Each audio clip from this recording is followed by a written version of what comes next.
Shane Bieber is so back. Let's discuss on Fantasy Baseball Today Express.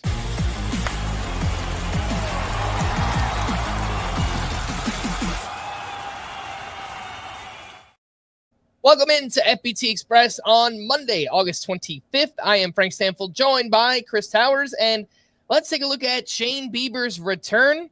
Looked pretty good in his Blue Jays debut at the Marlins. 6 innings of 1-run ball, 9 strikeouts to 0 walks, had 15 whiffs on 87 pitches. Velocity looked great here. Changeup looked maybe the best we've ever seen from Shane Bieber. He's 87% rostered on CBS, so not really out there on waiver wires. Now we decide, do we start him or not? He's 40% started and gets the Brewers this week. Chris, what do you think of Shane Bieber's return? And are you starting him against the Brewers? That's a tough matchup. The Brewers, they aren't full of superstar players, but just everyone on their roster grinds out at bats. And if you make one mistake, they make you pay for it. And it's a tough spot. It's a much tougher matchup than the one he pitched against on Friday, the Marlins. But man, it's hard to ask for much more from a pitcher making their first MLB start in 16 months than what Shane Bieber gave us. It was 9 strikeouts, like you said, 15 whiffs. The fastball velocity was 92.7 miles per hour on average. That's right where it was in 2021. It's actually up a little bit from where it was in 2024 when he made those 2 amazing starts to open the season. I think that's 29 strikeouts in his last 3 starts dating back to the start of last season. Obviously, a 16-month gap in there makes you question things, but you can't ask for much more than what Shane Bieber showed us here. And I do think, as a general rule, you should probably just plan on starting him the rest of the way. Maybe it goes poorly against Milwaukee and we reconsider, but look, he was good when he was averaging 91, 90 miles an hour with his fastball. I don't think he'll ever be what he was in 2020 when he was averaging 94. But 2021, he had a 33% strikeout rate, a low 3s ERA, and that was when he was averaging 92.7 miles per hour with his fastball. I really think he could be something like that guy again. So I kind of just want to start him in all leagues. All right, let's take a look at Bubba Chandler's debut. One of the top prospects in all of baseball, top pitching prospect as well, came up here to the Pirates, and he looked really good in relief. He threw 4 shutout innings with 3 strikeouts to 0 walks. 0 walks, a big key here. Yep. Threw 73% of his pitches for strikes. It was a 4-pitch mix. He averaged 98.4 miles per hour on his fastball. I actually wound up picking up the save in this one. First Pirates pitcher to earn a save in his major league debut. 67% rostered. A lot of people have been holding on to Bubba Chandler all season. What do you think of his debut, and what are we doing with him? Are we starting him? Are we using him in fantasy, Bubba Chandler? I think you probably want to avoid starting him because it doesn't sound like he's going to be in the rotation, at least right now. The Pirates have talked about wanting to get him some starts before the end of the season. I think we will see that, but it'll probably be a lot of 5-inning starts when he does.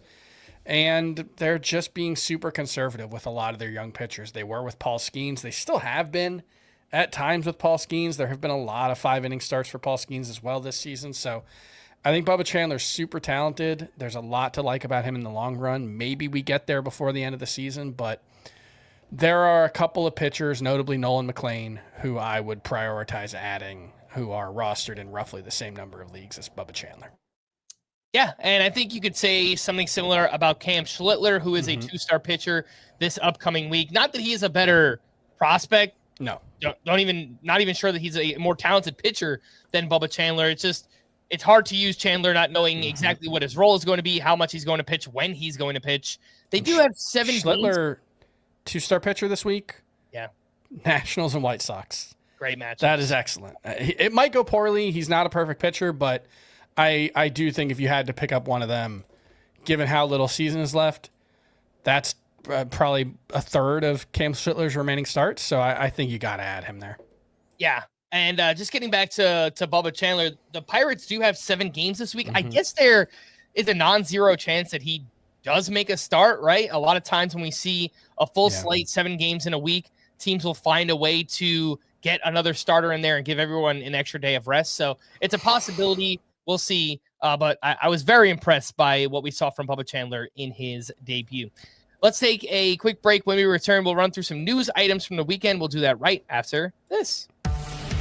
When you need your sports news all the time, we've got breaking news to bring to you. CBS Sports HQ gives you a snapshot of all the sports that matter to you. When you need your sports in a snap, find it on CBS Sports HQ, streaming free anywhere you are.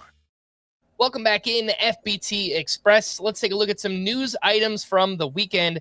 It turns out Zack Wheeler will undergo season-ending thoracic outlet decompression surgery. The projected recovery timeline is 6 to 8 months, which does put opening day in a bit of limbo for next season as of now.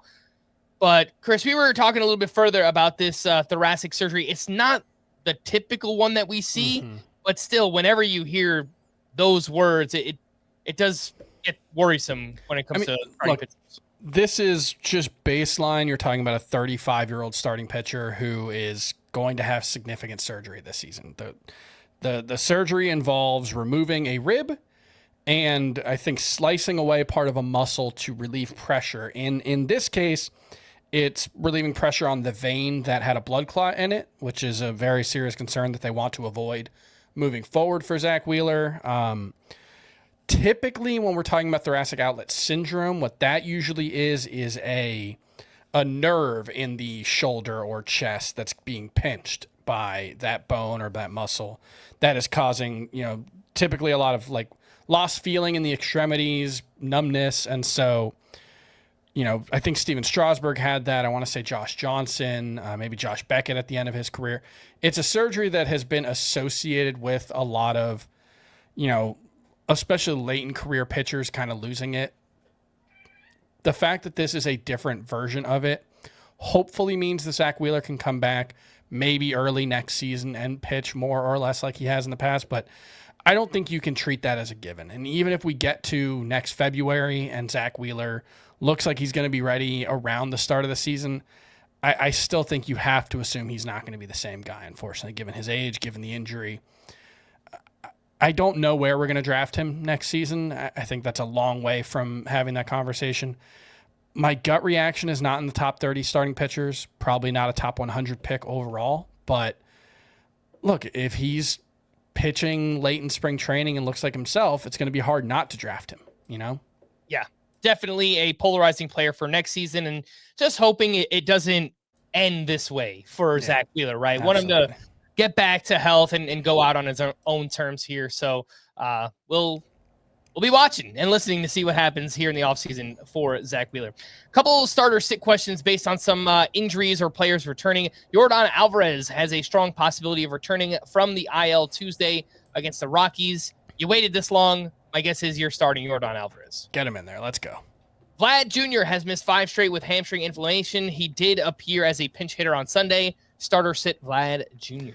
I'm hopeful that the fact that he appeared as a pinch hitter on Sunday means you can go ahead and start him this week. I lean that way, but would really love to get some confirmation on Monday that he's making progress and will be ready to return to the lineup. All right, next up we have Jacob deGrom has been cleared to start Monday against the Angels, and assuming he gets through that start with no issues, it does look like he'll be a 2-star pitcher. Are you good with Jacob deGrom this week? I think you have to, yeah. It's a little scary that he missed a little bit of time with a shoulder injury, but it was just being pushed back a couple of days. It doesn't sound super serious. So the fact that it could be a 2-start week as well, I think you have to start Jacob deGrom. All right, next up we have Chris Sale is expected to start on Saturday against the Phillies. He got up to 77 pitches in his latest rehab start. Do you go ahead and start Chris Sale? Anytime you're dealing with like a month-plus absence for a starting pitcher, I tend to lean towards just sitting them in their first start. Chris Sale could be an exception. He's just kind of made in a different mold as a competitor, so it wouldn't surprise me if he was good. He threw 77 pitches in his last rehab start. I think this one's more of a coin flip, but I lean towards starting Chris Sale, which is usually not the way I go with pitchers returning from injuries. Brandon Woodruff had his start pushed back from the weekend to Monday against the D-backs, and they want him to get at least 5 days of rest between his starts. He does line up for 2 this week against the D-backs and Blue Jays. Are you good with Brandon Woodruff?